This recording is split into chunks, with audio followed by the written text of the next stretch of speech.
Bien. Entonces, estábamos hablando de la precolumna, que en algunos casos se utiliza esta columna que le llamamos de sacrificio, que lo que hace es actuar, digamos, como un método de preservación de la columna. Estas columnas son bastante costosas, entonces lo que se hace es, en caso de que hubiese alguna impureza en la muestra que nosotros estamos analizando, alguna impureza, algún precipitado, que la muestra no haya sido filtrada adecuadamente, entonces eso va a quedar retenido en una primera columna, y cuando pase, digamos, la mezcla a la columna real, no va a, digamos, a ensuciarla o a, digamos, a ocupar el relleno que luego quede, digamos, absorbido o retenido algún analito que no logre salir, y bueno, y obviamente que eso va a interferir luego en mediciones que se vayan haciendo posteriores. Como les digo, no es en todos los equipos, porque bueno, lo que se suele hacer por ahí es que cuando la columna, ya, si bien vienen precolumnas, si queremos comprar precolumnas, vienen, el tema es que salen casi lo mismo que una columna común. Entonces lo que solemos hacer es por ahí, cuando las columnas ya están un poquito más envejecidas, las usamos como precolumnas y compramos una columna nueva. Estas son cuestiones, digamos, de ahorro de costos. Bien, en cuanto a las aplicaciones de cromatografía líquida, la verdad que son enormes. Diríamos que el cromatógrafo líquido, al igual que el cromatógrafo gaseoso, son equipos prácticamente indispensables en laboratorios, por ejemplo, que hagan la parte de control de calidad. ¿A qué se debe, digamos, el campo de aplicación? Fundamentalmente a que son equipos que tienen una alta sensibilidad, además que se adaptan fácilmente a las determinaciones cuantitativas exactas, o sea, podemos cuantificar con una buena seguridad distintas muestras. Además es importante su idoneidad para la separación de especies no volátiles o termolábiles, que acuérdense que estas especies no se podrían analizar por cromatografía gaseosa. ¿Por qué? Porque si no son volátiles, va a ser imposible, digamos, que logremos la separación de ellos, y muchas veces pasa también que hay otras sustancias que se ven afectadas por las temperaturas más elevadas. Entonces, en cromatografía gaseosa, acuérdense que tanto en el inyector como en el horno usamos temperaturas altas, entonces no se pueden analizar porque se descompondrían.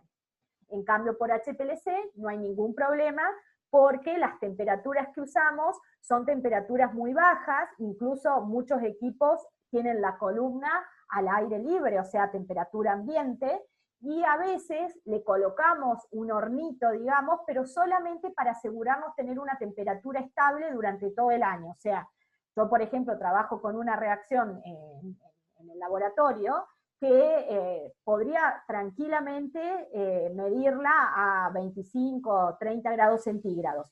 Pero el tema es que en el laboratorio, obviamente, en el invierno es probable que tengamos temperaturas más bajas de 25 grados y en el verano más altas. Entonces, para evitar que haya fluctuaciones, yo lo pongo dentro de un horno y ese horno lo regulo a 28 grados o a 25 grados, pero más que todo es con la finalidad de mantener la temperatura estable.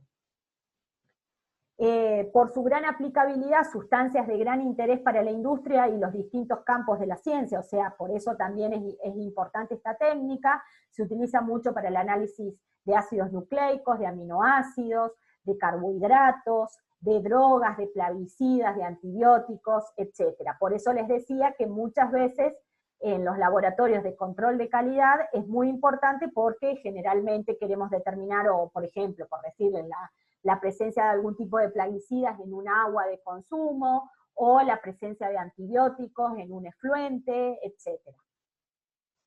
Bien, ¿hasta acá hay alguna duda? Bueno, entonces les voy a compartir, que ahora me acordé que acá no les puse, voy a salir un segundito para activarles acá, que les quiero compartir un video, así pueden ver un poquito más las partes del equipo.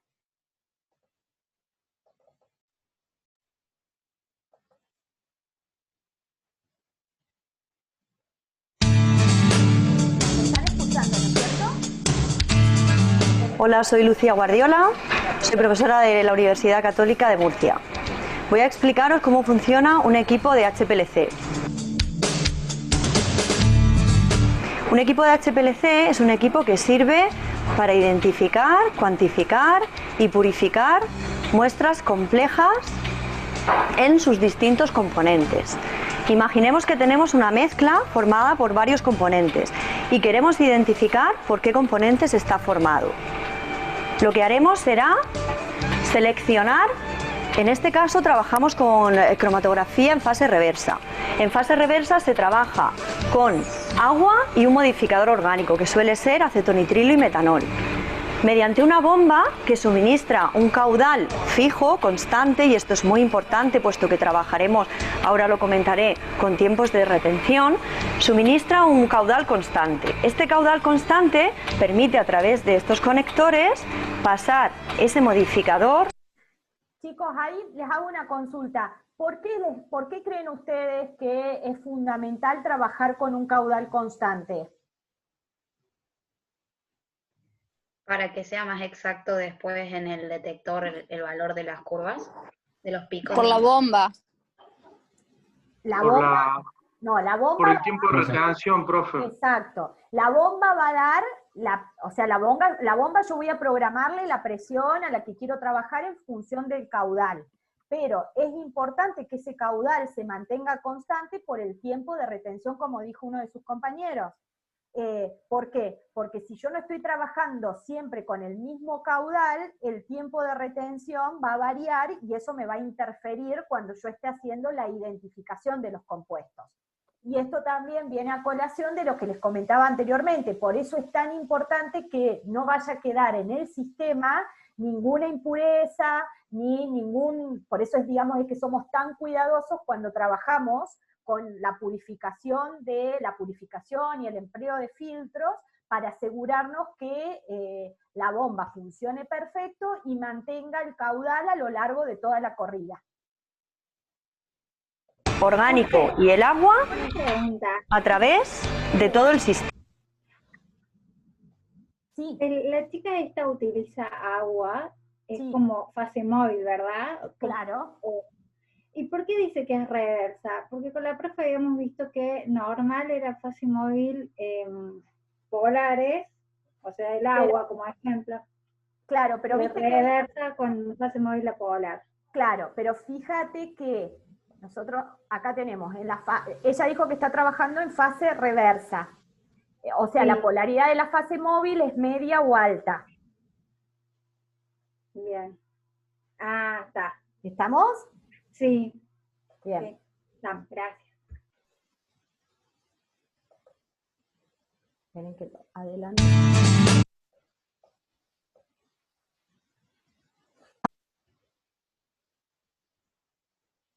Vamos con cromatografía en fase reversa.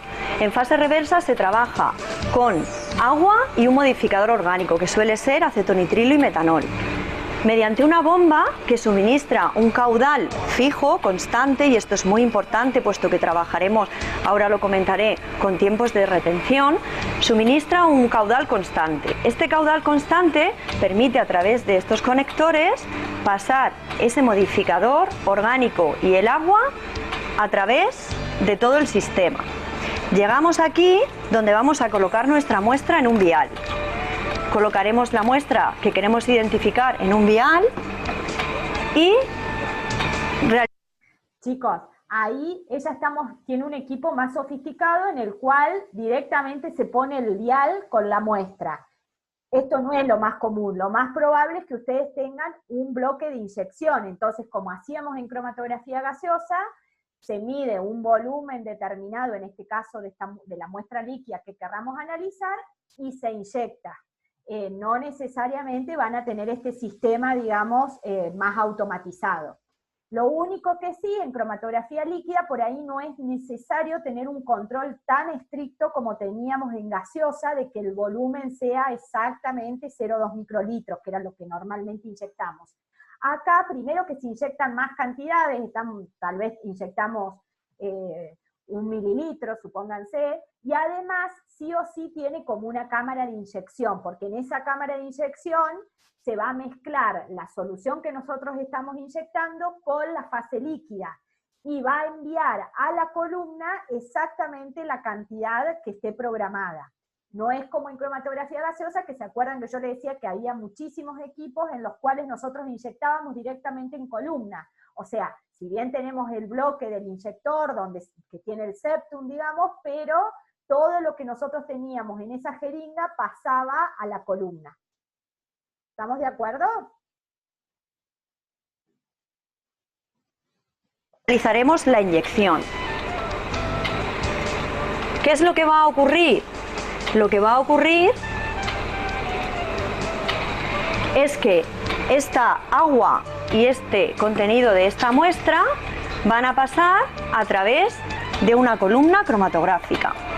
En esta columna cromatográfica, que es una columna de acero, su interior está formado por sílice unida a grupos hidrocarbonados. Esto es lo que se llama en cromatografía líquida fase estacionaria. Lo que ocurre aquí es que nuestra muestra con el agua o modificador orgánico va a pasar a través de esta fase estacionaria y se va a producir un reparto. Un reparto entre la muestra se va a quedar retenida o bien en la fase estacionaria o bien en la fase móvil. ¿Qué es lo que haremos? Iremos pasando los distintos componentes y si la muestra es más afín al contenido de la fase estacionaria, quedará más tiempo retenida en su interior, y si la muestra es más afín a lo que hay en la fase móvil, pasará rápidamente a través de la fase estacionaria. Una vez que ha pasado por completo a través de la fase estacionaria, necesitamos un método de detección. El método de detección es variable en cromatografía líquida. Lo que aprovechamos es una propiedad física, algo que nos permita detectar. Esa propiedad física suele ser una propiedad física del compuesto o bien de la fase móvil. En este caso vamos a trabajar con un detector de diodo Array. El diodo Array lo que permite es pasar una radiación electromagnética a través de esa muestra, y lo que vamos a observar es que los compuestos de interés van a absorber parte de esa radiación electromagnética. Por tanto, necesitamos previamente, para trabajar en cromatografía líquida, necesitamos seleccionar bien las condiciones de trabajo. Necesitamos saber qué fase móvil vamos a utilizar, si es agua sola o es agua más metanol acetonitrilo. Necesitamos saber qué tipo de columna vamos a emplear, porque las columnas varían en función de los componentes que queramos analizar.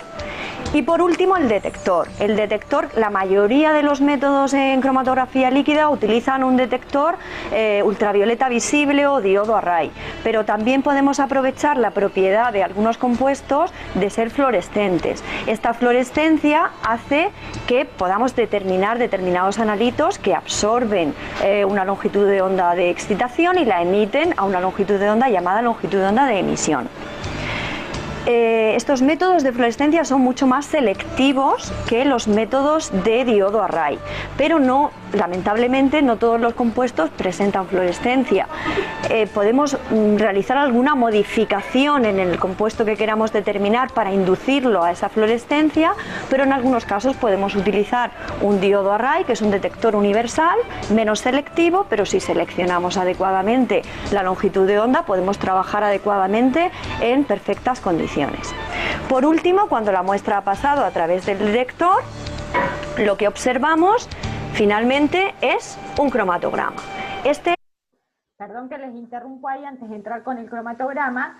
Ustedes vieron que, como comentaba ella, la disponibilidad de detectores o sea, hay varios tipos de detectores que ustedes seguramente lo vieron con Liliana.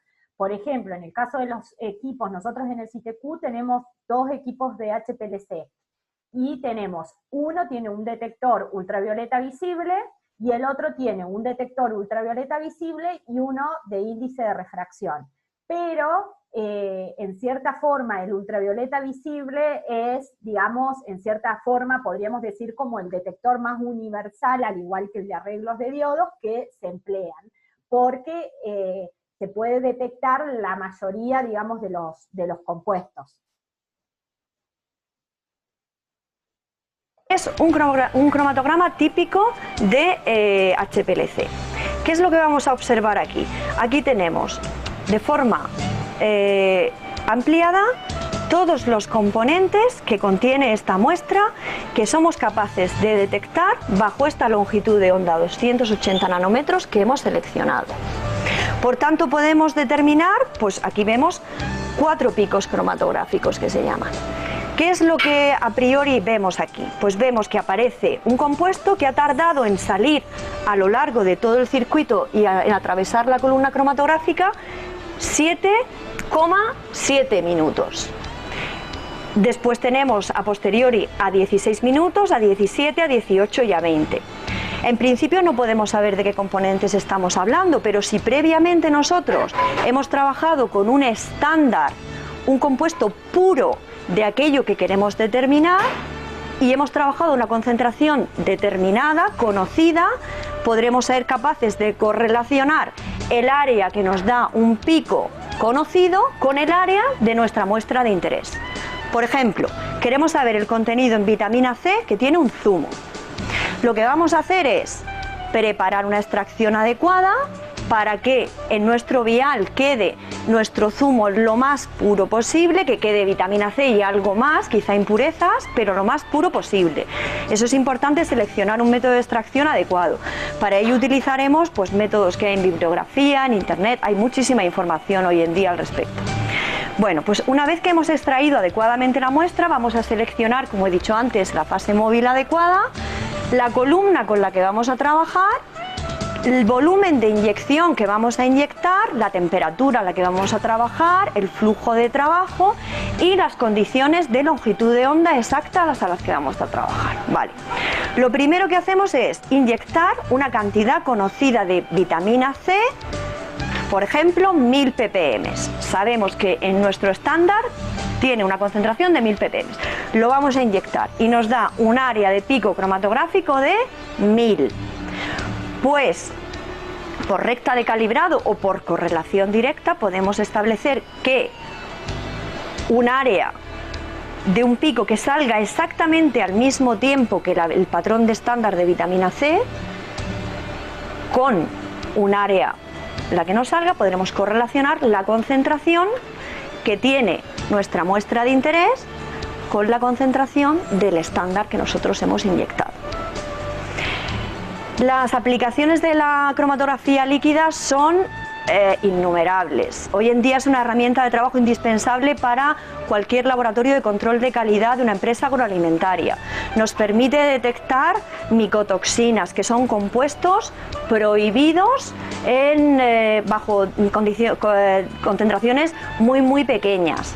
Y este equipo nos permite sensibilidades muy altas. ¿Qué más componentes? Podemos determinar proteínas, podemos determinar vitaminas del grupo B, vitamina C, podemos determinar aditivos, ciclamato, ácido ascorbato, benzoato. Bueno, son innumerables plaguicidas.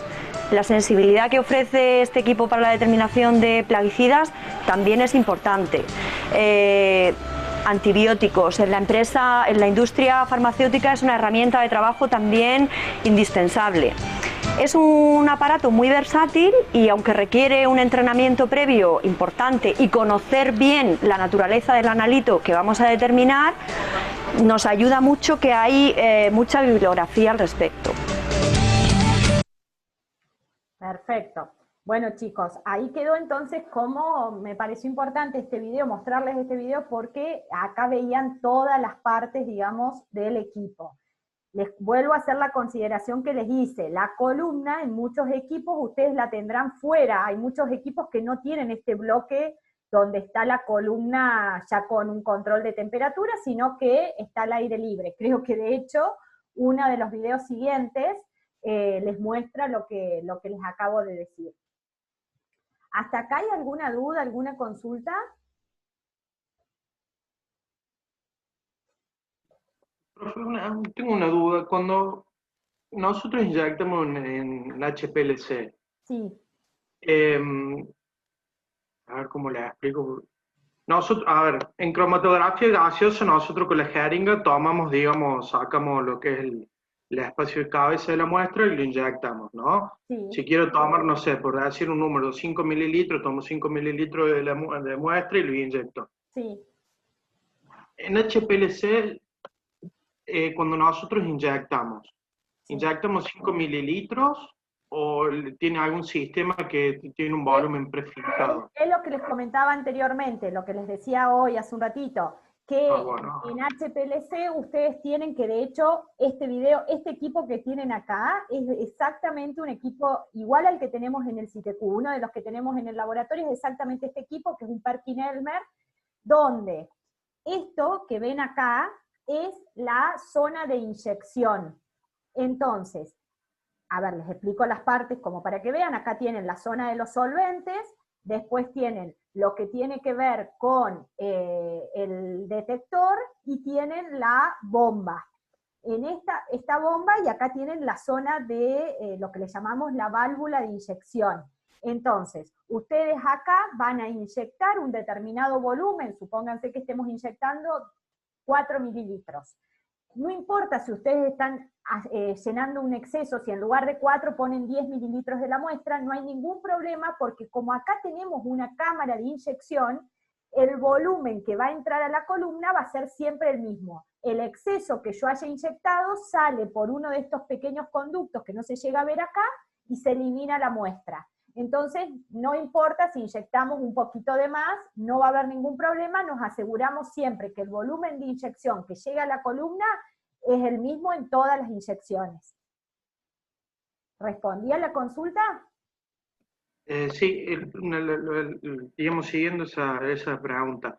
¿Eso Sí. siempre es así o en algunos equipos está y en otros no está? No, en los líquidos sí o sí tiene que estar, que también se los dije anteriormente, porque acuérdense que en esta parte, en la válvula de inyección, es donde se mezcla la muestra con los solventes. Es ahí, de hecho, esta válvula, no lo vamos a ver ahora con detenimiento, pero esta válvula tiene una serie de conexiones internas que hacen que se mezcle la muestra que nosotros estamos inyectando con el líquido, que es la fase móvil, y todo esto se arrastre para ingresar a la columna. Y como ven, en este equipo era lo que les comentaba anteriormente, en este equipo la columna la tenemos a temperatura ambiente, no está puesta en ningún horno.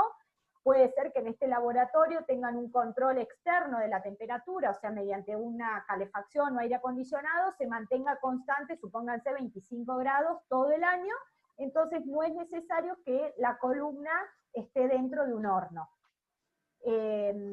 Luego de que sale de la columna, que por supuesto que todo esto está cerrado todo completamente al vacío, de manera tal de no perder presión y asegurarnos tener un caudal de gas portador constante, esto va a pasar a la zona del detector.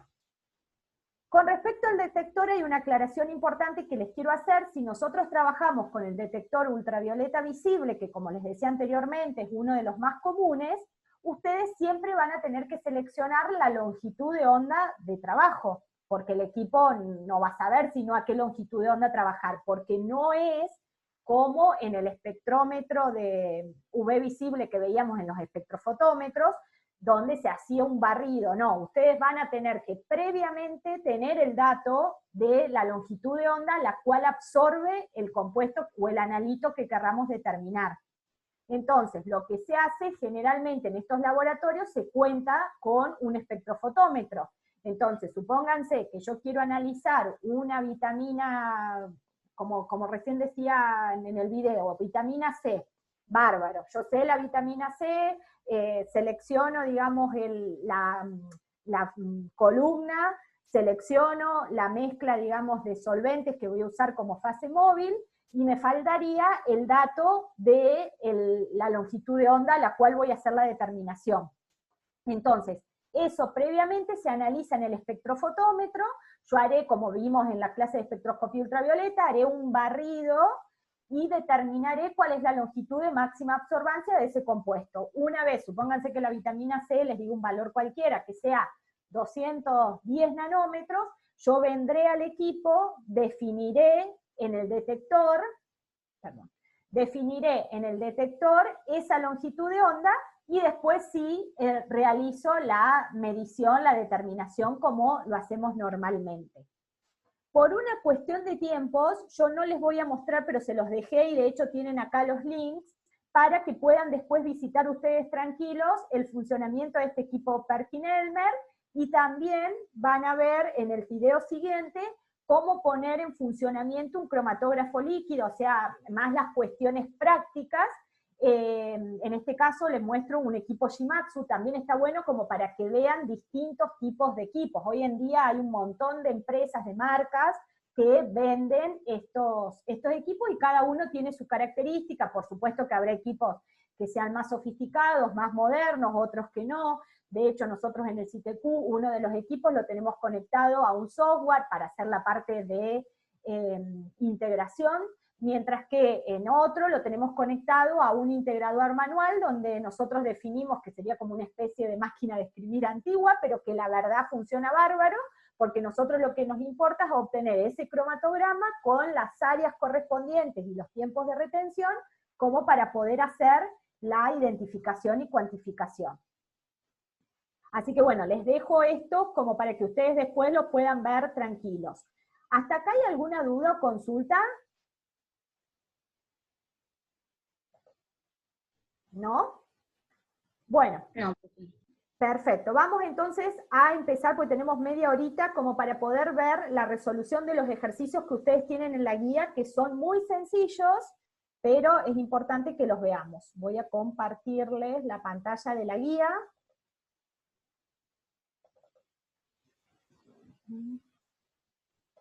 Bien. ¿La están viendo, no? Sí. Bien. Vamos a ir al ejercicio número 1. En el ejercicio número 1 ustedes tienen, está un poquito descripta una reacción, porque estos resultados son de una reacción fotocatalítica, de degradación fotocatalítica, que nosotros hacemos en el laboratorio. En una de las líneas de investigación que tenemos es la parte de degradación fotocatalítica de colorantes y distintos tipos de contaminantes presentes en agua. Entonces todo lo que acá tienen descrito tiene que ver más con el sistema de reacción, pero bueno, lo leemos rápidamente. La degradación fotocatalítica mediada por materiales semiconductores es una alternativa exitosa y conveniente para el tratamiento de aguas residuales que contienen contaminantes orgánicos. Para la degradación del diclorbos, que es un insecticida, como ustedes ya bien sabrán, se prepararon soluciones acuosas de 1 por 10 a la menos 4 molar del insecticida y se utilizaron 250 miligramos de catalizador por litro de solución. Esto es todo, tiene que ver con las condiciones de esa reacción. La evaluación catalítica de las reacciones se efectuó utilizando como fuente luminosa una lámpara de mercurio, dentro de una camisa de vidrio Pirex, o sea, todo eso tiene que ver con el sistema fotocatalítico de degradación.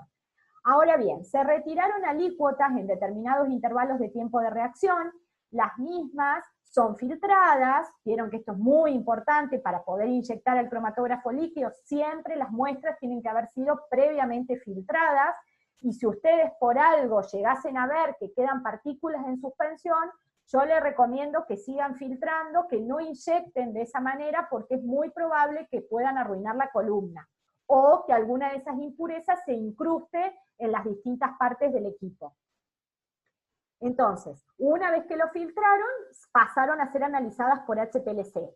La longitud de onda a la cual se registra la máxima absorbancia del diclorbos es 210 nanómetros, o sea, previamente se hizo el análisis para determinar esta longitud de onda, se fija esa longitud de onda en el detector, y entonces se realizó la medición.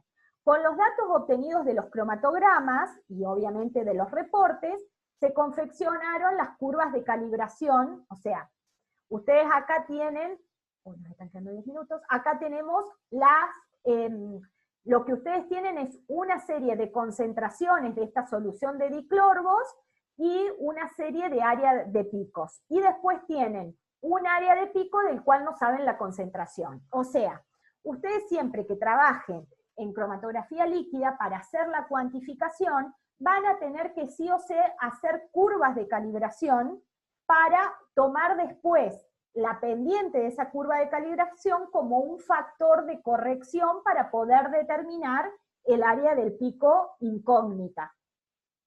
Entonces, ustedes acá tienen una serie de concentraciones conocidas, o sea, lo que explicaba también la profesora en el video, vieron que decía que preparaban, cuando separaba esa vitamina C, preparaba una serie de soluciones conocidas, donde yo sé exactamente cuál es la concentración, se hace el análisis, o sea, preparo una solución 1 × 10⁻⁴ de diclorvos, la inyecto en el cromatógrafo, obtengo el cromatograma y el área correspondiente a ese pico. Luego preparo una solución de diclorvos 8 × 10⁻⁵ y hago el mismo procedimiento. Y así tengo varios puntos. Con eso voy a construir la curva de calibración y luego, sabiendo el área del pico de la solución incógnita, voy a entrar, digamos, a esa curva, como hacemos en espectroscopía ultravioleta visible, ¿se acuerdan? Y desde ahí ustedes van a determinar la concentración. Lo que yo les propongo es que ahora ya, a ver, bueno, vamos a ver este ejercicio y los otros se los voy a mostrar para que ustedes lo puedan hacer mientras, si se nos corta la comunicación, mientras yo voy grabando. Yo acá, hasta ahí, o sea, ¿entienden cuáles son los datos que tienen en el problema? ¿Sí? Sí, profe. Bueno, entonces vamos a hacerlo a modo de ejemplo. Yo les tengo acá un Excel, pero la verdad que es muy sencillo, como les digo siempre, lo pueden hacer tranquilamente en forma manual. Creo que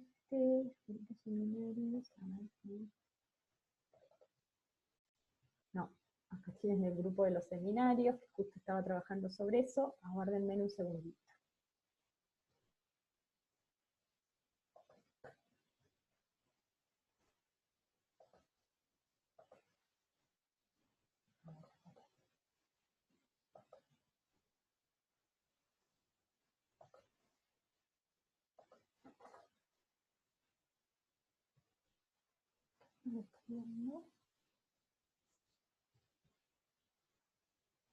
Bueno, miren, lo que les propongo es lo siguiente, porque igual ya nos queda muy poquito para que se corte. Empiecen ustedes a hacer el bosquejo de la resolución de ese ejercicio. Yo mientras tanto grabo lo que fue de la clase y nos volvemos a conectar y lo vemos juntos.